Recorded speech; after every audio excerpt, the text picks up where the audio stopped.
प्रश्न 16। निम्नलिखित परिमेय संख्याओं को संख्या रेखा पर निरूपित करें। तो प्रश्न 16 का पहला है 2/7। 2/7 तो इसको संख्या रेखा पर निरूपित करना है। तो देखिए 2/7 है, यानी यहाँ पे 2 क्या है, अंश है, 7 हर है। 2/7 में 2 क्या है, अंश है, 7 हर है। तो नीचे जो होता है वो हर होता है, ऊपर में जो होता है अंश होता है। तो यहाँ पे देखिए अंश छोटा है, हर बड़ा है। अंश छोटा है यानी ऊपर में जो संख्या है वो छोटा है, नीचे में जो संख्या वो बड़ा है। ठीक है, तो हर बड़ा है अंश से। देखिए हर क्या है, बड़ा है अंश से। तो जब हर बड़ा हो अंश से तो समझ लेना है कि 1 से छोटा है, इसका मान जो होगा 1 से छोटा होगा। अगर इसको हम भाग देंगे तो 0 दशमलव कुछ आएगा, तो इसका मतलब क्या हुआ, 1 से छोटा है। जब हर बड़ा हो किसी भी भिन्न का, अगर हर बड़ा हो भिन्न ये अंश से, तो उसका मान 1 से छोटा होता है। तो हमेशा याद रखना है, किसी भी भिन्न का हर अगर बड़ा है अंश से तो उसका मान क्या होगा, 1 से छोटा होगा। तो देखिए पहले हम एक संख्या रेखा यहाँ पे एक सीधी रेखा खींच लेंगे। एक सीधी रेखा खींच लेंगे इस तरह से, बीच में हम 0 देंगे, उसके बाद इधर 1 देंगे, यानी 0 के दायां तरफ, 0 के दायां तरफ क्या होता है, धनात्मक संख्या। 0 के बायां तरफ होता है ऋणात्मक संख्या। सब बराबर दूरी पर रहेगा। जितना दूरी 0 और 1 के बीच में रहेगा उतना ही दूरी 0 और -1 के बीच में रहेगा। अब यहाँ पे देखिए ये धनात्मक है कि ऋणात्मक, तो इसके पहले माइनस का चिन्ह नहीं है, इसका मतलब ये क्या है, धनात्मक है। इसके आगे कोई चिन्ह नहीं है तो धनात्मक हुआ। अब बटा में क्या है, 7। बटा में क्या है, 7 है। हर में क्या है, 7 है, यानी 7 भाग करना है। तो 2/7 किसके बीच में आएगा, 0 और 1 के बीच में आएगा। कैसे, तो हर बड़ा है अंश से, तो जिस भिन्न का हर बड़ा हो अंश से वह हमेशा संख्या रेखा पे 0 और 1 के बीच में आएगा, यानी उसका मान 1 से छोटा होगा और 0 से बड़ा। ठीक है, क्योंकि भाग देने पे 0 दशमलव कुछ आएगा, यानी 0 से बड़ा और 1 से छोटा। तो 2/7 कहाँ पे आएगा, 0 और 1 के बीच में आएगा। अब देखिए बटा में 7 है, यानी इसका 7 भाग करेंगे, तो बराबर बराबर 7 भाग में इसको हम बांट लेंगे। तो देखिए 1 2 3 4 5 6 निशान लेंगे यहाँ पे। तो 7 भाग में देखिए बढ़ चुका है। यहाँ से यहाँ तक 1 भाग, यहाँ से यहाँ तक 2 भाग, यहाँ से यहाँ तक 3 भाग, यहाँ से यहाँ तक 4 भाग, यहाँ से यहाँ तक 5 भाग, यहाँ से यहाँ तक 6 भाग और यहाँ से यहाँ तक 7 भाग। तो बीच में देखिए 6 निशान हम लिए हैं, तो 7 भाग में ये बढ़ चुका है। देखिए 6 निशान लिए थे, 1 2 3 4 5 6 निशान लिएंगे। 7 भाग में बांटना है, इसलिए हम एक कम, यानी 7 से कम 6 होता है, तो 6 निशान लेंगे इसके बीच में। तो ये 7 भाग में बट गया है। 1 2 3 4 5 6 7।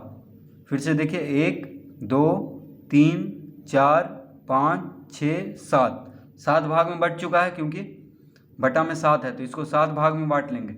अब यहाँ से 0 के बगल में जो है पहला, वहाँ से हम गिनना शुरू करेंगे। तो ये हो गया 1/7, ये हो गया 2/7, ये हो गया 3/7, ये हो गया 4/7, ये हो गया 5/7, ये हो गया 6/7 और ये हो गया 7/7। तो 7/7 मतलब 7 से 7 को भाग देंगे तो 1 आएगा। तो अभी हम यहाँ से गिनना शुरू करते हैं 0 के बाद से। तो देखिए 1/7 2/7, तो ये हो गया। तो इस पे हम तीर का निशान दे देंगे और लिख लेंगे 2/7। क्या लिख लेंगे, 2/7। तो ये जो हो गया, ये यहाँ पे जाके 2/7 होगा। तो 2/7 संख्या रेखा पे यहाँ पे निरूपित होगा। तो इस तरह हम पहला हल करेंगे।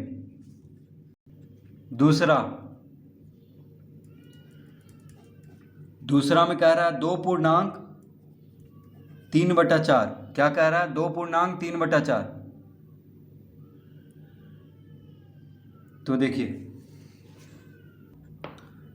अब यहाँ पे 2 पूर्णांक 3/4 है, यानी 2 से बड़ा है 3 से छोटा है, क्योंकि आगे 2 लगा हुआ है, तो इसका मतलब हुआ कि 2 से बड़ा है 3 से छोटा है। संख्या रेखा पर ये कहाँ पे आएगा? 2 और 3 के बीच में आएगा, क्योंकि 2 पूर्णांक 3/4 है। तो अगर हम 3 को 4 से भाग देंगे तो 2 दशमलव कुछ हम लिख सकते हैं इसको। ठीक है, देखिए, तो इसमें आगे वाला संख्या देखेंगे, जब भी कोई संख्या पूर्णांक में रहेगा तो उसके आगे वाला संख्या देखेंगे। तो इसके आगे वाला संख्या क्या है? 2 है। देखिए 2 पूर्णांक 3/4, इसको हम पढ़ेंगे तो इसके आगे वाला संख्या 2 है। इसका मतलब है 2 से बड़ा है। देखिए 2 पूर्णांक 3/4 है, यानी 2 से बड़ा है और 3 से छोटा है, क्योंकि यह क्या है? 2 पूर्णांक 3/4, यानी 2 है यहाँ पे। ठीक है, 2 पूर्णांक 3/4 है। तो जब भी आगे वाला संख्या क्या है? 2 है, तो इसका मतलब क्या हुआ? 2 से बड़ा है और 3 से छोटा है। तो अब हम एक संख्या रेखा यहाँ पे बना लेंगे इस तरह से, एक सीधी संख्या रेखा हम बना लेंगे। यहाँ पे 0 दे देंगे। अब देखिए यहाँ 0, सब बराबर दूरी पे लिखेंगे। तो 0 के दाएं तरफ धनात्मक संख्या यानी 1 लिखेंगे और 2। 0 के बाएं तरफ ऋणात्मक संख्या -1 -2, इस तरह लिख लेंगे। तो इस तरह एक संख्या रेखा हम सबसे पहले बना लेंगे। देखिए 0 हो गया, 0 के दाएं तरफ धनात्मक संख्या रहता है, तो 1 2 3, और 0 के बाएं तरफ ऋणात्मक संख्या यानी -1 -2, इस तरह लिख लेंगे। अब यहाँ पे देखिए 3 तक लेंगे, क्योंकि ये जो संख्या 2 और 3 के बीच में आएगा, क्योंकि 2 पूर्णांक 3/4 है। देखिए यहाँ पे क्या है? 2 है, आगे में क्या है? 2 है। पूर्णांक में है तो आगे वाला संख्या देखना है। आगे में क्या है? 2 है, इसका मतलब ये 2 और 3 के बीच में आएगा। 2 पूर्णांक 3/4 कहाँ पे आएगा? 2 और 3 के बीच में। ठीक है, तो पूर्णांक में अगर कोई संख्या रहे तो उसका आगे वाला देखना है। तो आगे वाला क्या है? यहाँ पे 2 है, तो इसका मतलब ये 2 और 3 के बीच में आएगा। अगर यहाँ पे 5 रहता तो 5 और 6 के बीच में आता। अगर यहाँ पे 8 रहता तो 8 और 9 के बीच में आता। अब देखिए 2 पूर्णांक 3/4 है, बटा में कितना है? 4 है। 4 है यहाँ पे बटा में, तो इसको 4 भाग में बांटेंगे। देखिए 1 2 3, सब बराबर भाग में होना चाहिए। तो ये 4 भाग हो गया। देखिए 1 भाग, यहाँ से यहाँ तक 1 भाग हुआ, यहाँ से यहाँ तक 2 भाग, यहाँ से यहाँ तक 3 भाग, और यहाँ से यहाँ तक 4 भाग।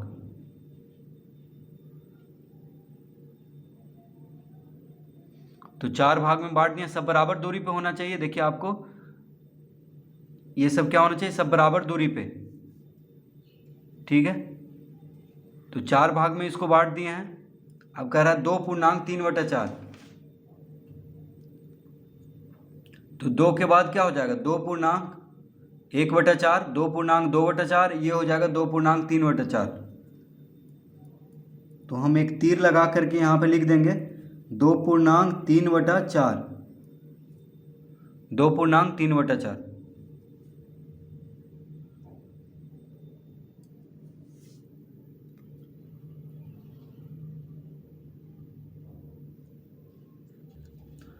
तो ये क्या हो गया? 2 पूर्णांक 1/4, ये हो गया 2 पूर्णांक 2/4, ये हो गया 2 पूर्णांक 3/4, और ये हो जाएगा 2 पूर्णांक 4/4।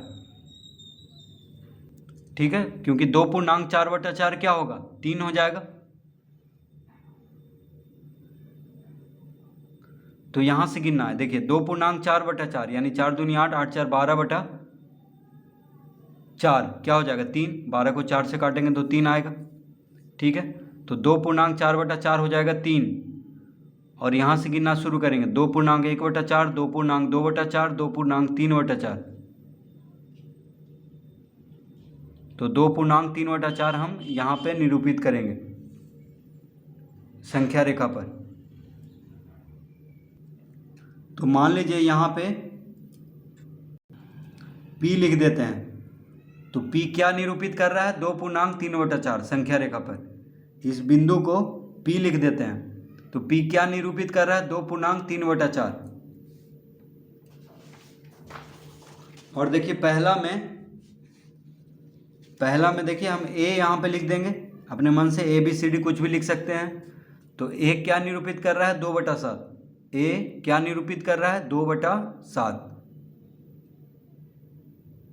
तो इस तरह इस प्रश्न को हल करेंगे।